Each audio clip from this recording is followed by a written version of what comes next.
Now the other day when we started this vehicle for the first time in a few days, I noticed quite a lot of smoke or steam coming out of the exhaust pipe and also under the engine here out of the oil breather pipe, and that could be either because we've got a cracked head gasket, or it could be something simple like there's moisture in the system.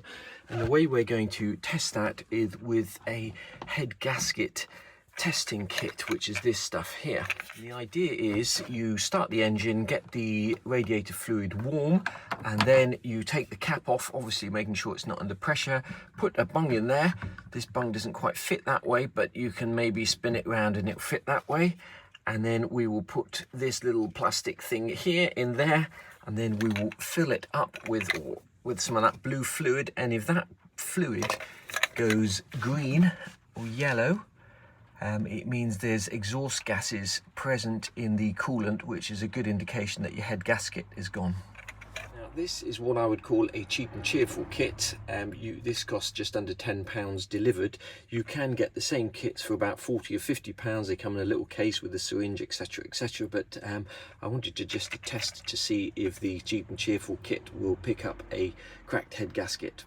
So start the engine with the cap on. Then take it off. Obviously make sure you don't run the engine so much that you've built up a whole load of pressure.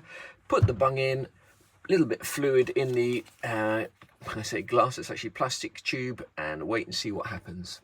Don't run this test for longer than 5 minutes in case you have got a cracked head gasket, because the heat also degenerates this fluid and might turn it green. This vehicle is a manual choke, so the choke has to be out all the way. Now I did notice that the last time I tried to start this van, it seemed to struggle to start. The engine seemed to struggle to turn over. Once it started, fine, it would start straight away thereafter, but in actual, when it was cold, it just struggled to start. So let's see if we can actually start this vehicle.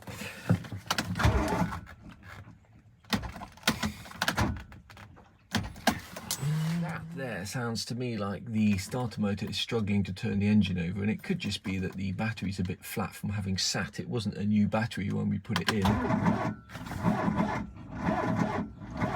doesn't sound like a particularly healthy battery. Got there in the end. That was a bit of a difficult start. I think that battery's a bit flat.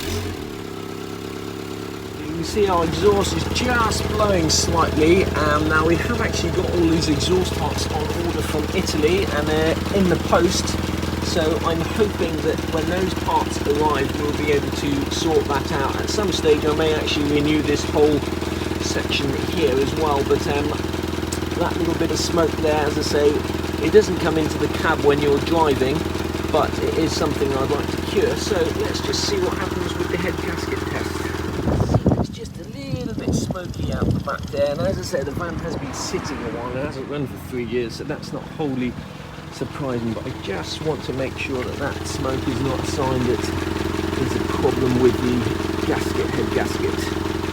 I don't know how well you can see this, but this tank is a little bit rusty inside, so we did actually order another one of these tanks, but unfortunately it never arrived, so we're going to have to get another one from Italy. It's horribly expensive paying for postage for all of these parts, but so be it. So this bung here doesn't fit in there like that, but you can squeeze it in the other way around. There's a really tight seal like that, so we just need to push that in and then fill this up, the first chamber, with some blue liquid. Up to that level there, we're just going to insert that into the header tank.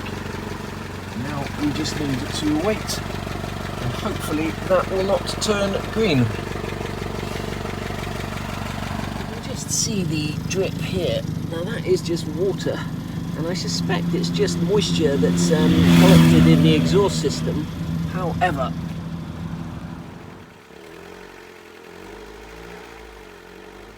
not what you want to see when you're doing one of these tests, because when that liquid goes from blue to green, it means you've got gases from the engine basically passing through the coolant, and that's not what you want to see.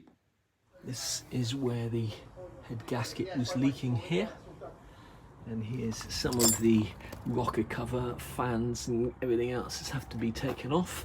The head is going to be sent off to be skimmed, and the radiator will go to be flushed. Looks like the old gasket there, and the new kit with all the valve stem seals, etc. is there. Come out to the back of Beyond to get our manifold, which has just been skimmed, and this is Ian's workshop, and he does all sorts of heads and everything else. This is basically where it happens. It's not terribly expensive, but it is quite a skillful job.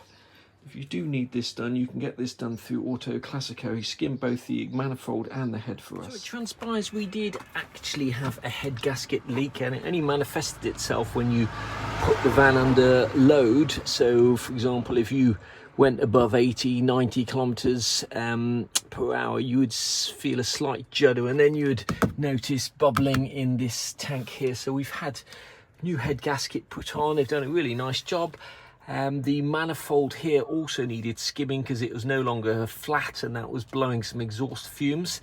So there was only one small issue with that. So the engine's now running beautifully, but it's a much stronger engine than it was before, and there's not much of the clutch left. So we're gonna have to get a new clutch for this vehicle. You can just feel it slipping slightly as you go up a hill and put the engine under load. Whoopsie. Well, we're just coming back from our first camping trip and had our first breakdown. There was a loud hissing sound, smell of fuel, and we pulled over and trundled to a halt here. At first I thought the engine was seized because it wouldn't turn over, and then I realised I just had it in gear. Now what I noticed is that there used to be a screw in there, and I wonder if the loud hissing sound was that screw has been blown out and there's air escaping into there, and therefore there's no, I don't know, the fuel mixture's wrong, and that's why the van's not starting. Also notice that there doesn't seem to be any fuel in this fuel filter here, despite the fact we just put some fuel in the van. Rather foolishly, the one thing we never changed on this van was the timing belt, which of course snapped the other day. So we've managed to get another one. They're not expensive, and luckily we broke down very close to home. The timing belt, it just goes on there. You can see that this timing belt is completely worn out. That timing belt drives the fuel pump here, which is why we rolled to a stop, because obviously there's no fuel being pumped into the filter and carburetor here. This is the fuel pump here. It's a mechanical fuel pump. These are not expensive. This came from Cambio in the UK, and we might just replace the fuel pump while we're here. So they've got the timing belt back on. By the looks of it, it's not a 5-minute job by any stretch of the imagination. The question is whether when that timing belt snapped there was any valve damage, and because we are due or hoping to use this van for WOMAD Festival this afternoon, Grace. She's got festival stuff on.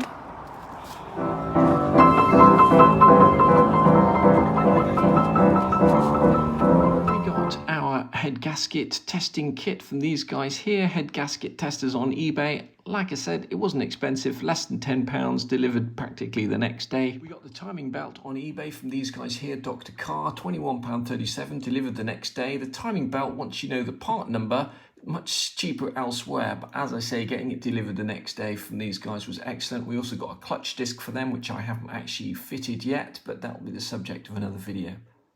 We got the gasket set, including the stem valve seals from these guys here at cambio.co.uk, and also the fuel pump. They have lots and lots of pieces and bits for the Fiat 238. We got the end section of the exhaust for them. They're not the cheapest company. You'll often find things much cheaper in Italy, but the good thing about this company is they will deliver next day delivery, and they've got really good communication. So if you do have obscure questions about your Italian vehicle, these guys have proven to be very helpful.